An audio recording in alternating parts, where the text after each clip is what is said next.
자녀 입시 비리와 검찰, 감찰 무마 등의 혐의죠. 조국 전 법무부 장관, 검찰에 기소된 지 3년 2개월 만에요. 잠시 뒤 법원의 1심 판단이 나옵니다. 중앙법원에서 나오고요.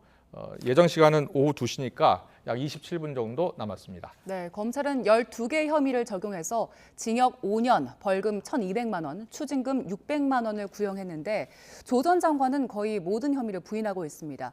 법적으로 쟁점은 무엇이고 또 법조계에서는 어떻게 전망하고 있는지 장윤미 변호사와 짚어보겠습니다. 어서 오세요. 네, 안녕하세요. 안녕하십니까.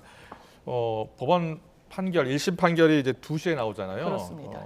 언제쯤 선고가 될 것 같습니까? 사실 이렇게 언론 주목도가 높은 판결 같은 경우에는 재판부가 주문만 읽지 않습니다. 주문이라는 건 어느 형을 선고할 것인지, 뭐 벌금이면 벌금, 집행유예면 집행유예 이런 구체적인 어떤 그 재판부의 의견을 종합해서 내는 건데 사실 저희가 실무에서 선고를 듣더라도 주요 사건 같은 경우에는 왜 이런 판단에 이르게 됐는지의 이유와 관련해서 사실 인정을 재판부가 어떻게 했고 사실 인정을 한 그 전제 위에서 어떤 판결을 어떤 경위로 내리게 되었는지와 관련해서 중요 사건일수록 좀 길게 재판부가 구두로 설명을 합니다. 그렇군요. 그리고 마지막에 주문을 읽게 되기 때문에 오늘도 워낙에 이 사건이 오래 끌기도 했고 주목도가 높은 사건이기도 해서 아마 동일한 형식으로 이런 유사한 형식으로 선고가 이뤄질 것 같습니다. 네. 알겠습니다.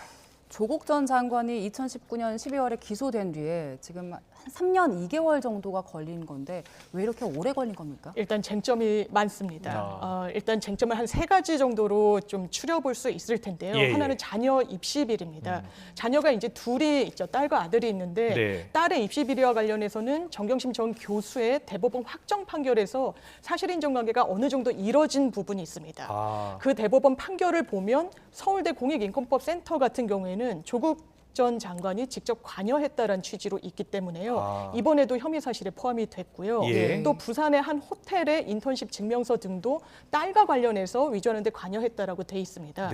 이런 부분과 관련한 입시 비리가 하나가 있고요. 또 이번에 재판에서 더 중요한 건 아들의 입시 비리와 관련된 부분입니다. 이른바 허위 인턴 그 경력서를 조작하는데 조국 전 장관이 이렇게 관여한 것이 아닌가 이런 부분과 관련해서 판단을 앞두고 있는 그런 상황이고 또 하나의 축은 이 부산대 의전원에 다니던 딸의 장학금 수수가 혹시 민정수석 지위에 있었기 때문에 대가 관계가 있는 건 아닌지 뇌물성 명목으로 이 장학금을 수령했던 건 아닌지와 관련해서도 검찰은 대가성이 있다라고 해서 기소를 했고 이 부분에 대한 재판정의 그 태도, 판단도 기다려지는 상황이고요. 그렇군요. 또 하나의 축은 유재수 전 부시장의 감찰 무마 의혹과 관련된 내용입니다. 알겠습니다. 하나씩 짚어보죠. 네, 먼저 입시 비리부터 짚어볼게요. 앞서 정경심 전 교수 내용 얘기해 주셨는데 7대 허위 스펙 의혹이 모두 유죄로 판결이 났잖아요. 그렇게 되면은 조국 전 장관 재판에도 영향을 미치겠습니까? 영향을 미칠 겁니다. 기본적으로 확정된 판결이 있다라고 해서 지금 이 사실관계를 들여다보고 있는 재판부를 바로 구속하는 건 아닙니다. 왜냐하면 하나하나가 헌법기관으로서 판단을 달리할 수는 있는 건데 정경심 전 교수 같은 경우에는 이미 대법원에서 사실 인정이 됐는데 이걸 하급심 재판부에서 뒤집기는 사실상 어려울 겁니다. 그러면 대법원에서 정경심 전 교수와 관련해서 입시비 조국 전 장관과 이 교집합을 가진 부분은 아까 말씀드린 대로 서울공익인권법센터에서 인턴을 하지 않았는데도 아들 같은 경우에도 또 딸 같은 경우에도 이것을 거짓으로 이 공문서를 작성을 했다. 그 작성에 그친 것이 아니라 이 부분을 실제로 입시에 제출하도록 했다. 그게 또 동행사죄가 되는 거고요. 공문서 위조 동행사죄 플러스 사실 공정한 입시를 방해했다라는 혐의까지 돼서 업무 방해 혐의로까지 판단을 받아야 되는 겁니다. 그래서 입시 비리와 관련해서는 아무래도 선행되어 있던 대법원 판결 그 결과를 바로 뒤집기는 좀 어려워 보입니다. 그렇군요. 여기에 이제 아들 입시 비리 혐의도 추가가 되는 거죠? 그렇습니다. 아들과 관련해서도요. 또 말씀드린다시피 서울대 인권법센터와 관련해서 아들도 인턴십을 했다라고 문서를 작성한 부분이 있거든요. 장윤 변호사님 잠깐만요. 저희 YTN 단독 기사가 지금 올라왔는데요. 검찰이 코이카, 한국국제협력재단이죠. 코이카를 지금 압수수색하고 있다는 뉴스 속보가 들어와 있습니다. 인사특혜를 제공한 혐의로고요. 수억 원을 받은 혐의를 받고 있습니다. 코이카 전 상임이사와 관련해서 강제 수사에 나섰다는 보도가 들어와 있습니다. 그리고 서울 동부지검이군요.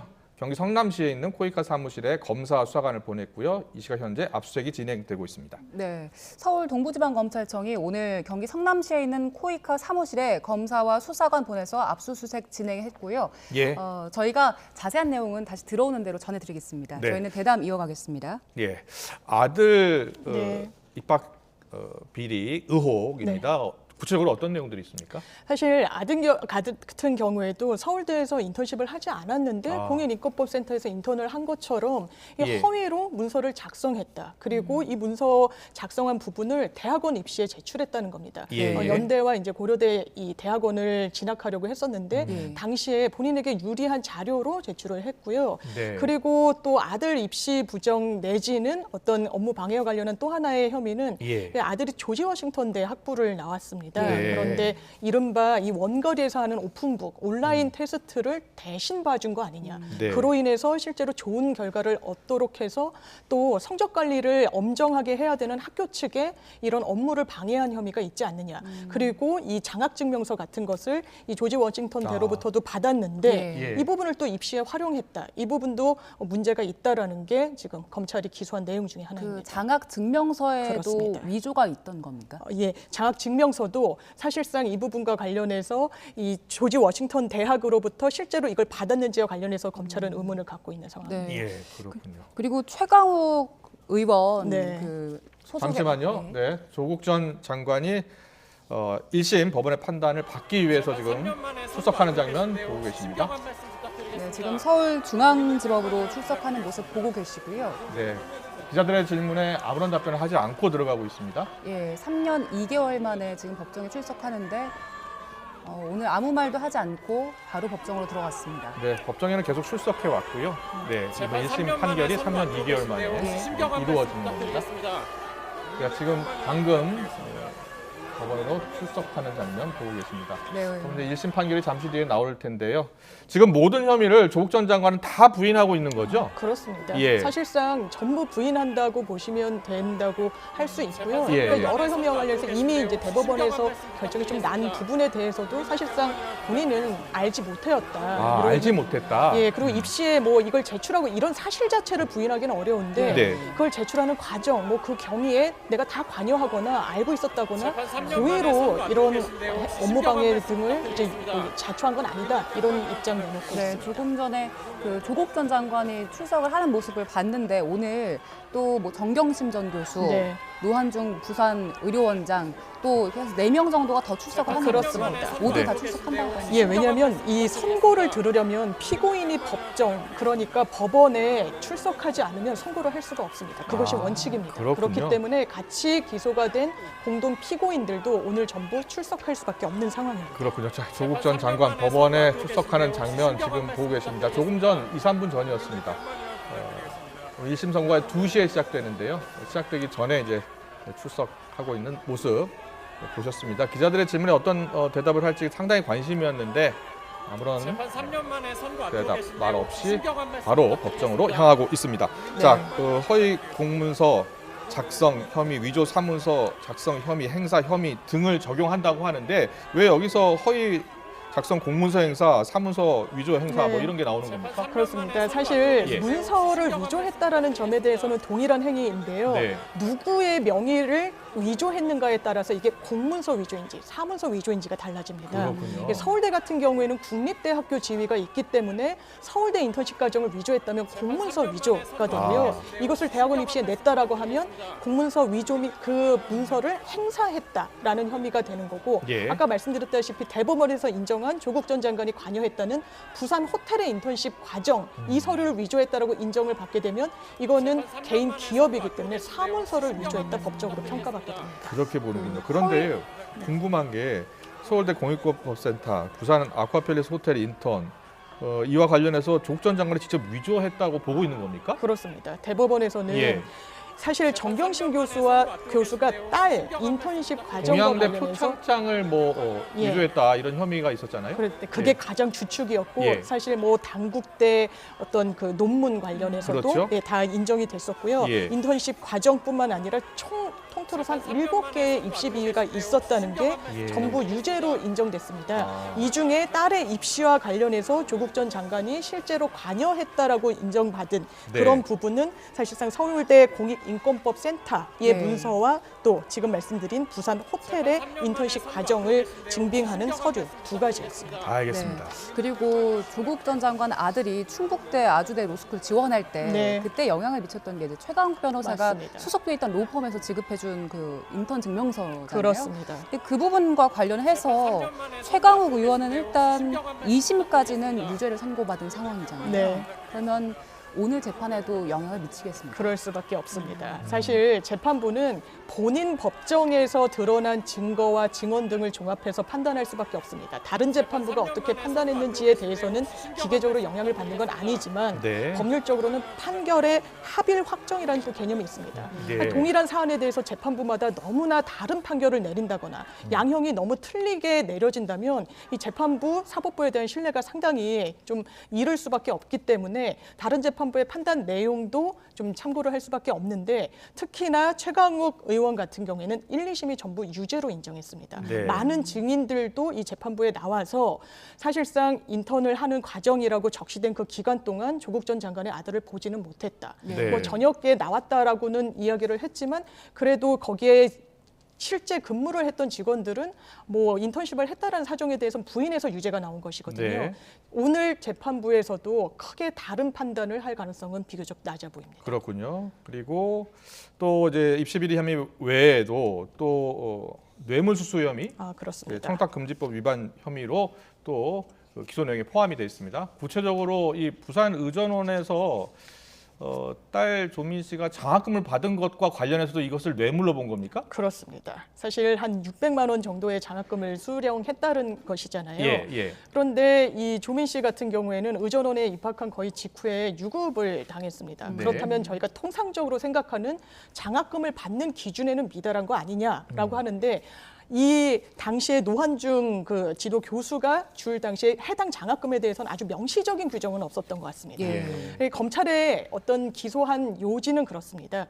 민정수석이었기 때문에 노한중 그 교수로서는 본인이 고위직에 갈 수 있을 거라는 그 기대감을 갖고 그 딸에게 장학금을 줌으로써 뇌물을 전달했다라는 취지입니다. 그런데 이제 뇌물이 처음으로 이 지급된 시기는 2017년 5월. 그러니까 조국 전 장관이 민정수석으로 재직하기 시작했던 그 시점으로 특정을 했는데요. 예. 이 장학금을 처음 받은 시점은 그 전부터이긴 했습니다. 네. 이 전 입학을 장관이 민정수석 되기 전부터. 되기 전이었습니다. 그냥 교수일 때였어서요. 이제 박근혜 전 정부 당시였고 2016년 한 4월에 처음 이 장학금을 받고 네. 계속 그 이후에도 받았는데 검찰은 처음 받았을 때는 공직자 신분이 아니었기 때문에 예. 계속 받던 장학금이지만 민정수석이 된 이후에 장학금을 한정해서 이거는 뇌물로 봐야 된다라고 이야기를 하고 있는 부분이 있고 사실 이것과 관련해서 조국 전 장관 측은 이건 대가 관계가 있지 않았다. 그리고 처음부터 좀 연속해서 받았던 장학금이었고 장학금을 못 받는다거나 규정에 어긋나게 수령한 것은 아니다라고 또 반박했던 상황입니다. 네. 예. 그리고 역시 노한중 전 의료원장 역시도 장학금이 이게 뭐 뇌물 명목은 아니었다 이렇게 부인하고 있는 거죠. 그렇습니다. 사실 그래서 진성준 전 검사장 그 판결도 상당히 조국 전 장관 측, 노한중 그 교수 측에서도 많이 언급을 했는데요. 뭔가 그 당시에도 내밀한 정보를 진성준 전 검사장이 친구로부터 취득을 해서 막대한 이익을 얻지 않았냐? 이게 사실상의 대가 관계가 있는 뇌물 아니었냐? 왜냐하면 현직 검사장이었으니까요. 예. 그렇지만 그 두 사람의 뭐 친분 관계 등등을 어떤 고려했을 때 대가 관계로 보기는 어렵다 이런 판결이 나온 적이 있습니다. 예. 그렇다면 같은 기준이라면 사실상 본인이 공인 직분에도 있지 않았을 때 어떤 장학금을 수령하기 시작해서 또 이 교수 측으로부터는 교수가 장학금을 지급할 수 있는 재량권이 좀 있는 것이고 네. 그러니까 유급했다라고는 하지만 좀 동료 차원에서 장학금을 지급했다. 그래서 대가성은 최소한 없다라고 계속 항변을 펼친 그런 상황입니다. 그러면 오늘 재판에서 이 혐의 관련해서 뭐 재판부에서 어떻게 판단할까요? 아마 이게 관건이 처음부터 그러니까 민정수석이 된 이후부터 돈이 만약에 장학금이 같다라면 좀 혐의 입증이 좀 더 수월했을 것으로 보여지는 부분이 있습니다. 예. 그런데 사실상 직분과 관계 없을 때부터 장학금이 고려됐다는 사정 등을 고려했을 때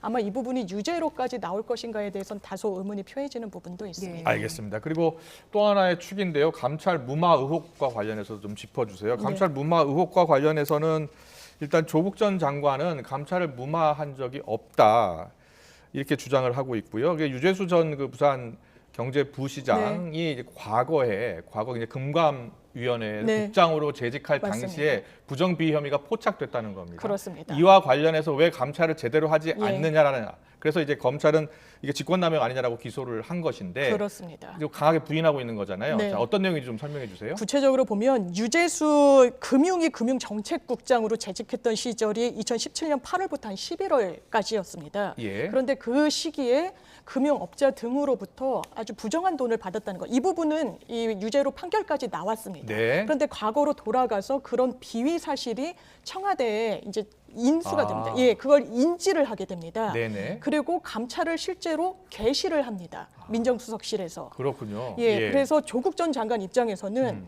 이 부분과 관련해서 감찰을 개시했다. 그런데 유재수란 사람이 병가를 내고 잠적하고 감찰 업무에 협조를 하지 않았다는 겁니다. 네. 사실 감찰 업무는 강제 수사권을 가질 수는 없습니다. 예. 본인이 협조를 하지 않으면 어떤 실체적 진실을 파악하는 데는 좀 한계가 있는 것도 사실이어서 네. 내가 정말 감찰을 무마할 의도가 있었다면 개시를 했겠느냐라는 것이 조국 전 장관의 어떤 항변 내용입니다. 그렇군요. 네. 그런데 오늘 이번 1심 판결에는 그 같이 민정수석실에서 네. 근무했었던 백원우 전 비서관 그렇습니다.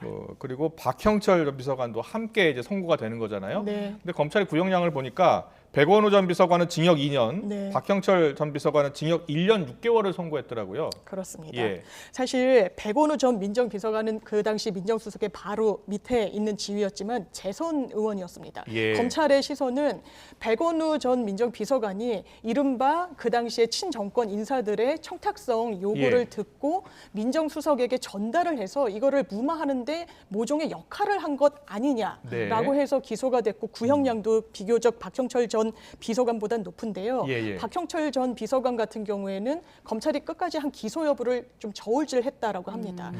검찰의 시선은 이 감찰 무마를 해라, 감찰을 중단하라는 지시를 받고 그 부분을 좀 제대로 이행하지 않았다. 그러니까 좀 저항을 했다라고 본 부분이 있지만 결과적으로는 감찰이 완료가 됐기 때문에 이 부분과 관련해서는 구형량이 백원우 전 민정비서관보다는 비교적 낮은 1년 6월로 구형이 돼 있는 상황이고요. 예. 박형철 전 비서관 같은 경우에는 법정에서 뭔가 감찰과 관련해서 종료하라는 취지의 지시를 받았다는 언급을 하기도 했습니다. 예. 네, 그런데 조국 전 장관이 주장하기로는 비위 근거가 약하다고 봤다라고 주장을 했었잖아요. 네, 그렇습니다. 네, 그런데 또 여기 안에 다른 관련 인물들의 주장들이 좀 네. 엇갈리는 것 같아요. 그런 것 같습니다. 실제로 수령한 금액이 4,700만 원 정도로 적지는 않았고요. 예. 뭐 골프채니 본인의 뭐 오피스텔 뭐 지원금이니 등등을 대단히 부정하게 좀 받았다는 사실은 뭐 결과적으로는 다 드러났습니다. 그런데 그 당시에 민정수석실에서는 어쨌든 우리가 감찰권을 갖고 있기는 하지만 강제 수사하거나 오지 않겠다는 사람을 강제로 소환하거나 이럴 수 있는 권한은 없는 상태에서 본인이 병가를 내고 사실상 잠적을 했는데 더 네. 이상 어떤 파고들기는 어려웠던 사정이 있어서 중단을 했던 부분이 있고 그것은 관련한 감찰의 프로세스와 관련해서 통상의 절차대로 이행을 했기 때문에 직권남용에 해당하지는 않는다. 이런 입장 내놓고 있습니다. 알겠습니다. 네.